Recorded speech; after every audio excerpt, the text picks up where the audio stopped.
Hi and welcome to Enchantment of Eternity's What Should Have Won the Oscars update for 2018. So, a couple years ago I did a series of videos calling What Should Have Won the Oscars. I went from, I believe, 1985 all the way up to 2014.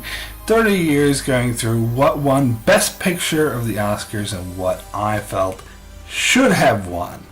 So I just thought I'd do this brief update for the last 3 years because, as I said, it only went up until 2014. So I'll leave a link in the description below for the other videos in case you want to watch those. But this is just briefly, I want to go through the 3 previous years. And also, to be clear, when I go by the year of the Oscars, I'm saying the year that the movies were released, not the year that the Oscars ceremony was held. For example, this latest Oscar ceremony was 2018, but I'm counting that as 2017 because that's when the movies came out. The movies were actually released in 2017.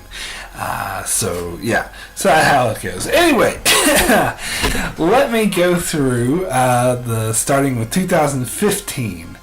Where the nominees were The Big Short, Bridge of Spies, Brooklyn, Mad Max Fury Road, The Martian, The Revenant, Room, and Spotlight. And what won was Spotlight. What should have won was Room. Spotlight was a good movie, don't get me wrong, but Room, I did a whole video about The Room. This is my favorite movie. One of my favorite movies of all time. This is my top 5 favorite movies of all time. I think this is the clear, in my opinion anyway, best movie of the entire decade. So I think it very clearly should have won the Oscar for Best Picture, should have won the Oscar for Best Director, but at least Brie Larson did win for Best Actress, which she most certainly deserved to win. But what's his face, Tremblay, who played the little boy in the film, he should have been nominated for supporting actor. It was a total farce that he wasn't nominated for supporting actor. In fact, he should have been nominated for leading actor because really he was the lead in that film, but whatever. He was a little boy. Jacob Tremblay. Yeah, that's his name. I just love this movie. To me, it's like it doesn't have that flashy of cinematography. I mean, most of it takes place in one room, hence the name, or I would say the first half. The second half does leave the room a bit. Spoilers, but hopefully you'd seen the movie. But what that always impresses me more, though, that if you're confined to one area and you're just having a dialogue between a couple of people, in this case a mother and his child, and they make it incredibly fascinating, very dynamic. To me, that is even more impressive than vast location shoots with sprawling cinematography, because that's more of, oh, look at this gimmick. But to take something simple and to make it interesting, I think is an even harder feat. And this movie, I just think this is one of the best examples of all time of a film doing it, and I think it by far, by like a million miles, outshines every other movie that was nominated. Now, Spotlight, if you're not gonna have Room win, where it clearly deserves to win, then okay, Spotlight would probably be my second choice. I wasn't that peeved that Spotlight won. And this is another case of the Oscars sort of going for, stuff that praises the media. In this case, it praises the news media it showed like a newspaper that exposed a, molestation and sexual harassment towards children within the Catholic Church.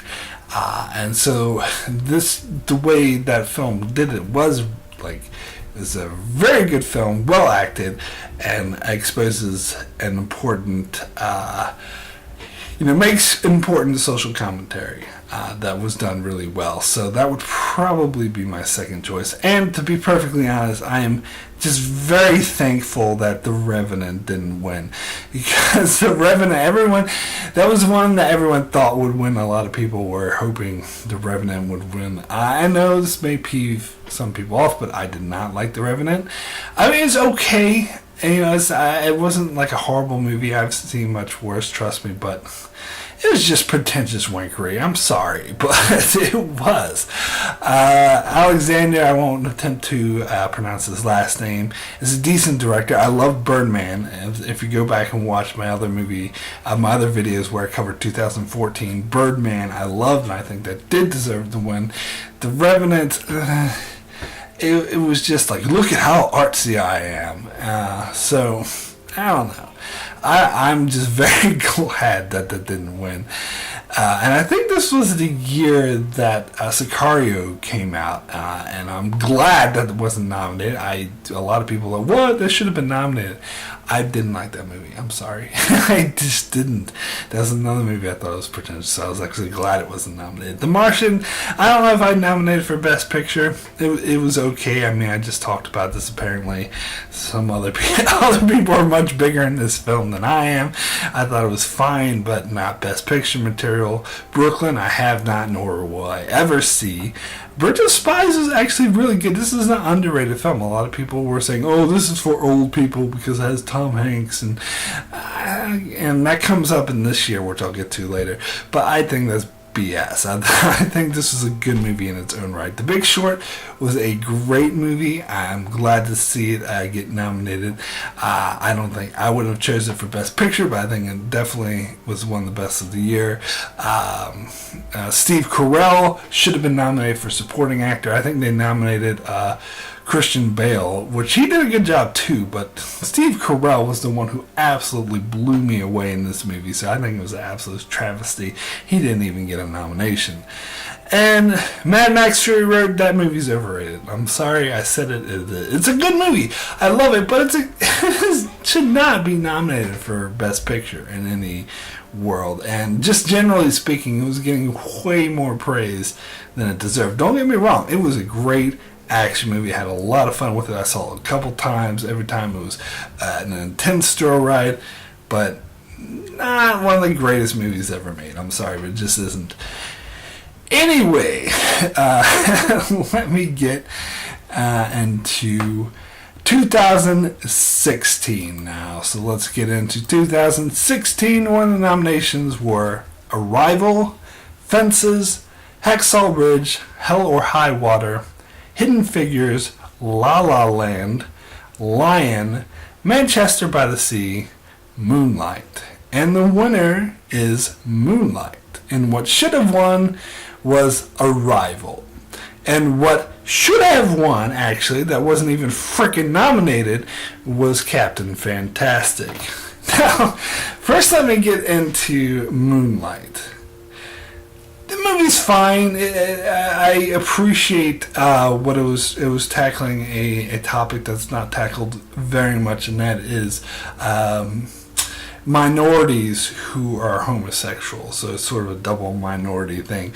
It was about an African American living in Miami who was finding out that he was homosexual and sort of coming to terms with it. It was a coming of age story, and I thought it was sort of more, it was a slice of life movie, and so that's probably why I didn't care for it very much, because just generally speaking, I don't like slice of life movies, although this one in particular I did like, because I did like, as I said, it was an important topic. I think the way you travel with this character from a young age up to adulthood was done well. But what holds me against this movie is the fact, I've been to film school and I've studied a lot of been to university as well to study a lot of sort of indie films, which are the big thing here in New Zealand, and I sort of noticed there's particular craft, certain things that these art house films, let me call them, do, that to me it's like a gimmick. It's like an art house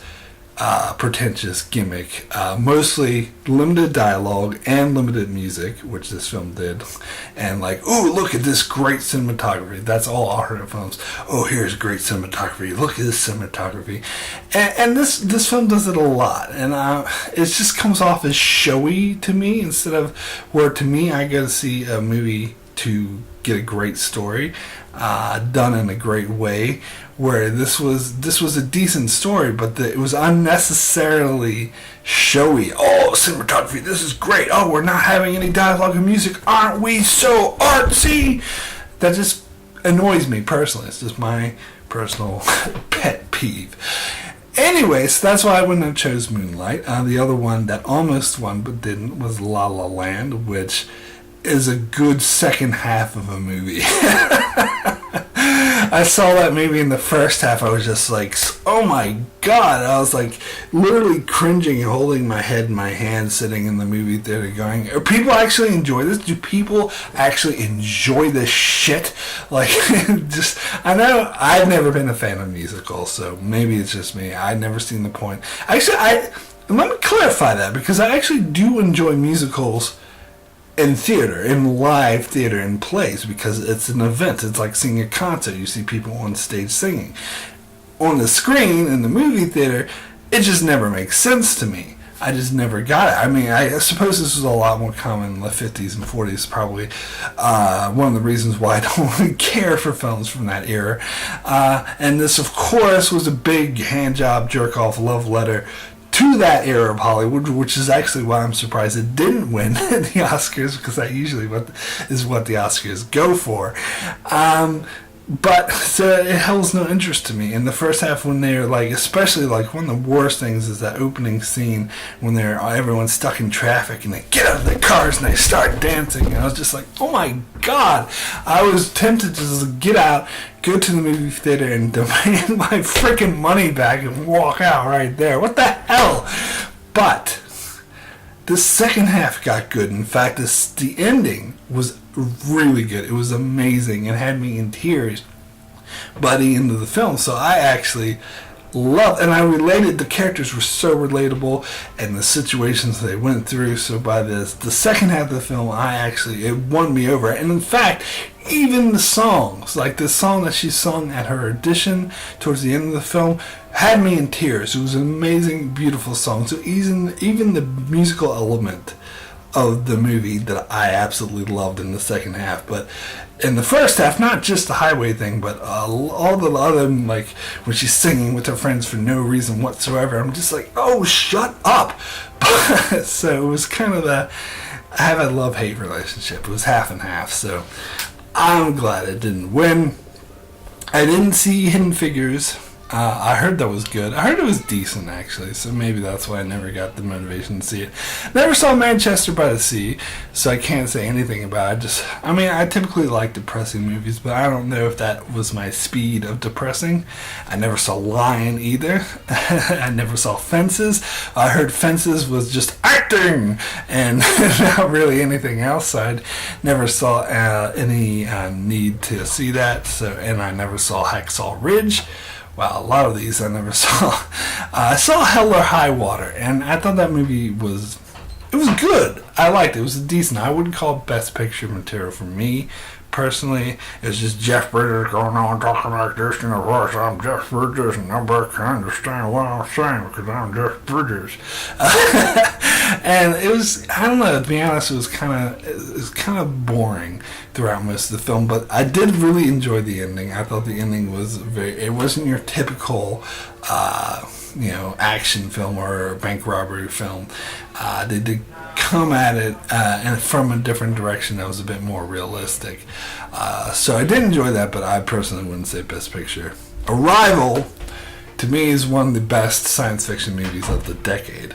And it's funny because it's done by the same director who did Sicario, which I just said I didn't care for. So I was skeptical that I would like this film, but I actually loved it. I thought it was amazing.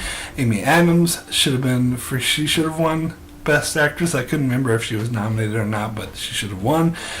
She was amazing in this film, and just the ending, the way it was done, it was because it was I'm so sick of aliens coming to Earth movies. It's so boring. But this was done in such an original way that I hadn't seen before.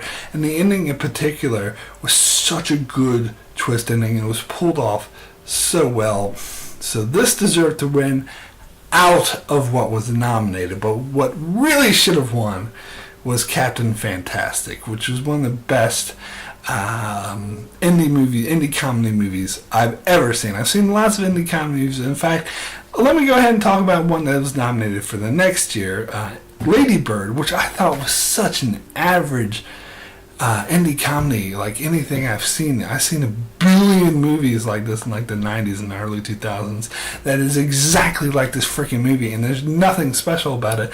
I do not think it deserved to get nominated. And you compare that to something like Captain Fantastic, which was just amazing. It was original, it was new, it was fresh. The comedy worked. Like Lady Bird wasn't even funny. Like I didn't even laugh. It was just like, oh, just characters trying to be all, edgy, and she's trying to be all eccentric and everything. It just wasn't working. But Captain Fantastic, not just one character, but every character in this film was acted so well. The family comes together so well.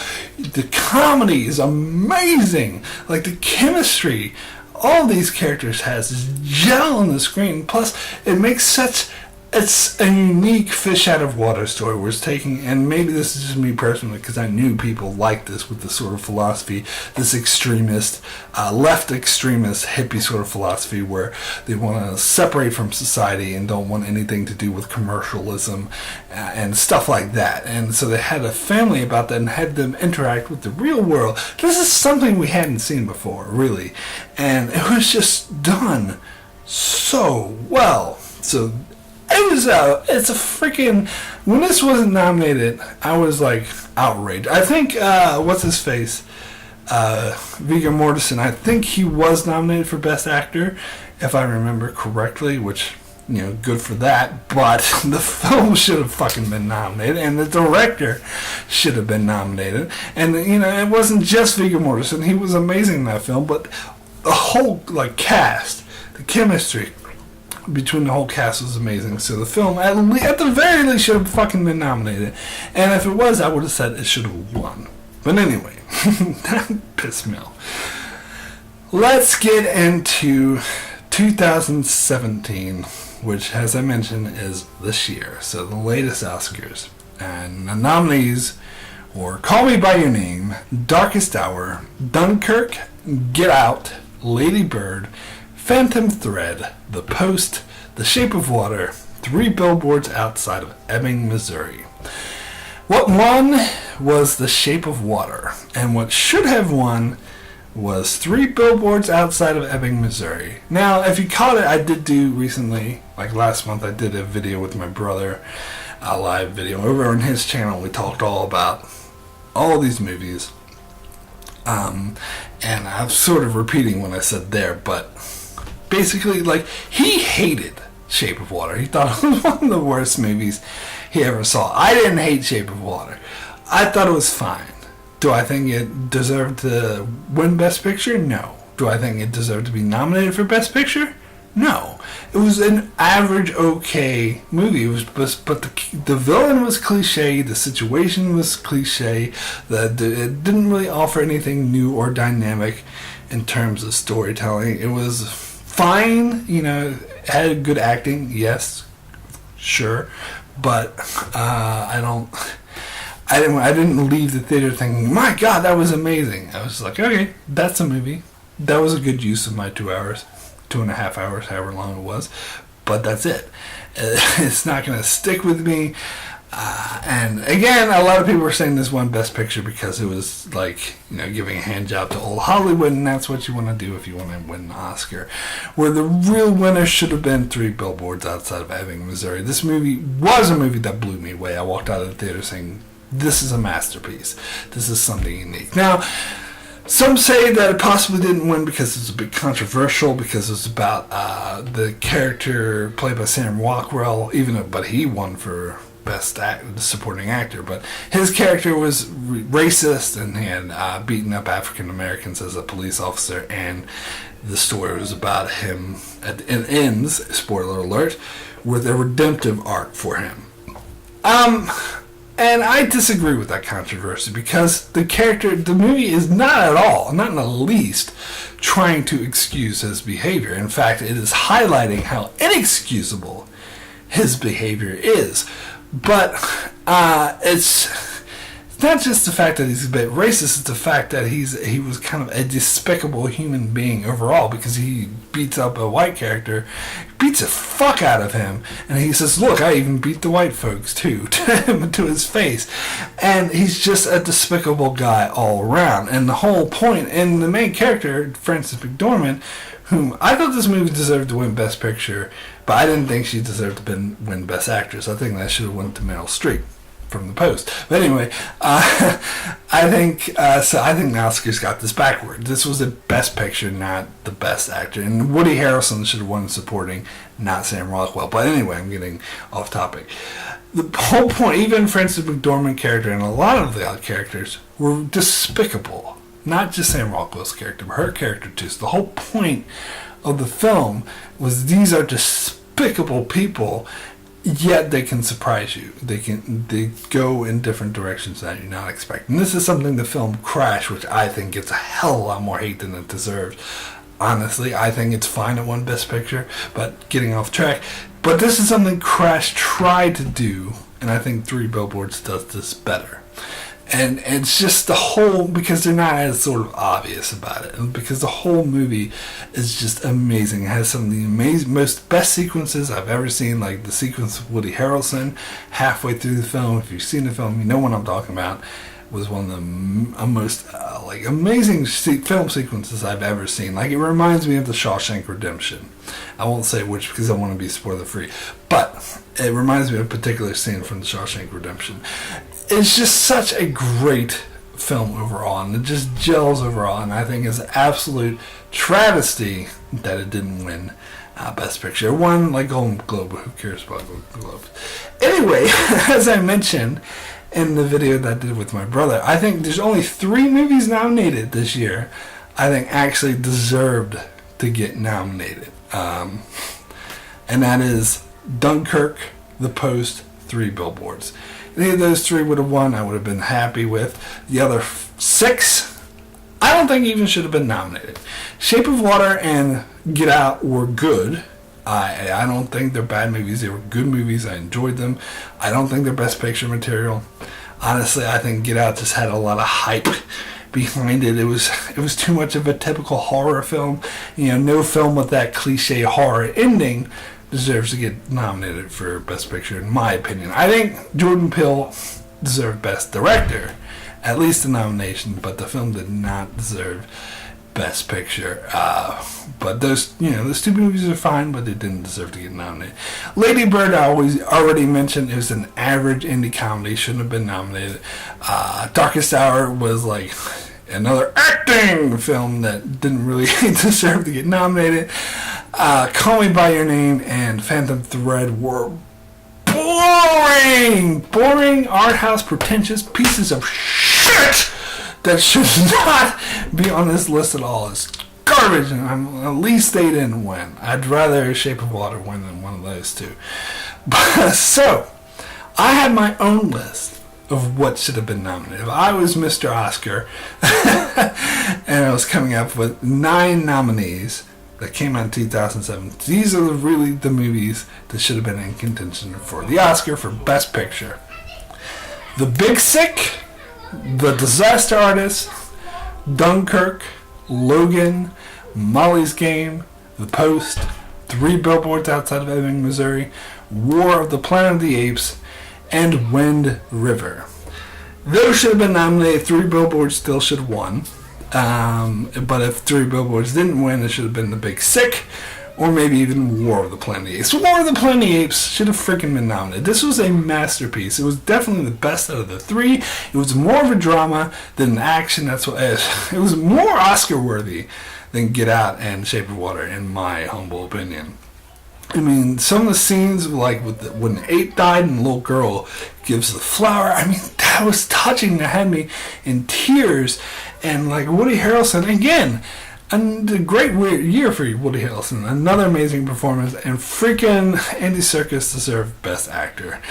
it's been how many years? Well, it's been over 10 years now. We still can't give Andy Serkis the Best Actor award for his CGI work where he fucking deserves it. Wind River is done by the same guy who wrote Hell or High Water and Sicario, two movies I mentioned earlier. To me, this was his masterpiece. This was his best. It's a shame that all the hype went to the other two and not Wind River. This was a great movie, great social commentary about how Native Americans are being treated. It deserved a nomination. The Big Sick most certainly deserved a nomination. And again, talking about indie comedies that deserved way more than frickin' Lady Bird. Big Sick was an amazing acting film. It was so good. Not even not just the comedy, but the story was so heartfelt, emotional. I was in tears by the end of the film. Very well pulled off. And to be honest, I'm putting in the Disaster Artist Logan and what was the other one? Molly's Game to meet my quota of 9. If it was just to me, I'd just say just have those 6 and you're good to go. But these, if I have to say, there's 3 other films that deserve to be nominated. I would say Molly's Game, Logan, and The Disaster Artist deserved it more than any of the ones that actually were nominated. My opinion, I know people disagree. Logan is almost on par with Get Out. I just put it slightly ahead of Get Out in terms of because of Patrick Stewart. That's why I did it, because Patrick Stewart was so snubbed. He deserved Best Supporting Actor, not just a nomination. He deserved to fucking win. All right, maybe not over Woody Harrelson. I don't know. That's a hard choice, but no, yeah, over Woody Harrelson. Patrick Stewart was amazing, so he's what puts it over Get Out for me. But both movies had the same issue, where they were plagued by an ending that was too cliche and typical of the genre it's from. With Get Out, it was horror. With Logan, it was turned into like the very stereotypical comic book movie in the third act. It's just like, oh, all these strange mutants, weird powers, and let's have this action sequence of the evil Wolverine going, rah, rah. I mean, that kind of ruined the movie. But before that, it was a really good, really heartfelt art house film, I would actually call it, about middle-aged man dealing with his crisis about what his life means while he's having to take care of an old father figure who has Alzheimer's and finding out about a daughter he never knew he had. That aspect of it was amazingly well and Oscar worthy. So I'd say it's more worthy of the other ones that were nominated. Disaster Artist this was a nice sort of love letter to Hollywood, so I'm surprised they didn't get nominated. I would put that in above the others. And Molly's Game, honestly, I haven't seen, but I would have rather seen Molly's Game than any of these other movies I had to see the Oscar. So I'm just going to say that should have been nominated, because I would have rather seen that than this boring shit like The Phantom Thread with, this is confrontation during prefix is so disagreeable. It's very disagreeable. Oh my God, I literally fell asleep during that movie. That movie was so pretentious and bad. Anyway, I can imagine all the angry comments that I'm going to get, but this is just my opinion. This is what I think. What should have won the Oscars? Thank you so much for watching, and who knows, maybe I'll be back in a couple of years with my update. But if you want to see what I had to say about the last 30 years, you can check out links in the description below. Make sure to check out my channel, as I do videos on many TV shows like Game of Thrones, Star Trek, Babylon 5, The Expanse, and more. So be sure to subscribe so you can keep up with all of that. And thanks a lot for watching.